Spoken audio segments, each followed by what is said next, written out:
Di pa man tuloy ang nakakalabas sa bansa ang bagyong Bebeng, isa na naman namumuong sama ng panahon ang binabantayan ng Pag-asa. May news to go si Dano Tingkungko live. Dano?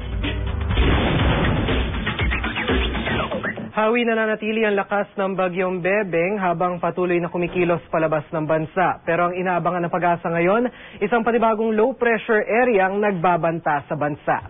Epekto pa rin ng bagyong Bebeng ang mga pag-uulang naranasan sa magdamag sa Metro Manila at mga karatig probinsya, maging ang makulimlim na panahon sa mga oras na ito. Alas 4 na madaling araw kanina, huling namataan ang bagyong Bebeng sa layong 120 kilometers timog silangan ng Basco, Batanes. Taglay pa rin ito ang lakas ng hangin umaabot sa 65 kilometers per hour. Kumikilos ito sa direksyong Hilaga-Hilagang Silangan sa bilis na 17 kilometro kada oras. Sa ngayon, nakataas pa rin ang Public Storm Warning Signal number 1 sa Cagayan, Apayao, Batanes, Babuyan at Calayan Group of Islands.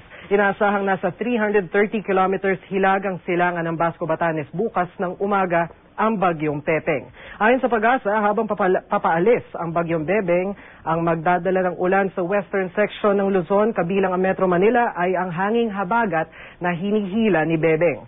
Kakaiba ang bagyong Bebeng sa mga bagyong nauna rito dahil kung dapat humina ang isang bagyo kapag naglandfall ito, nabuo ang bagyong Bebeng at lumakas habang nasa lupa ito. Ayon sa Pag-asa, huling nangyari ang ganitong phenomenon nung mabuot lumakas ang bagyong Dante Mayo nung taong 2009 habang nasa Bicol region. Pero hindi pa man ganap na umaalis ang bagyong Bebeng, isang low pressure area ang binabantayan ngayon ng Pag-asa.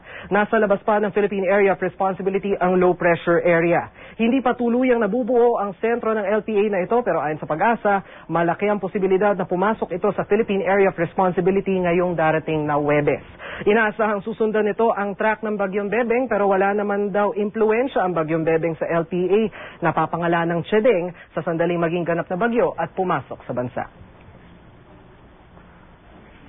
Itong kung si Chedeng nga ito, no, papasok to at mabubuo kagad before na ma-felt natin yung epekto niya. Pag malakas ang bagyo, may epekto yan. It's either lumakas din yung isang LPA na yon or humina.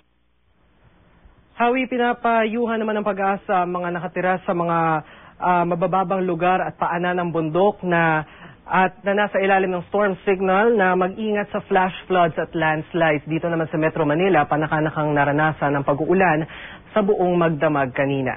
Dano Tingkungko, GMA News.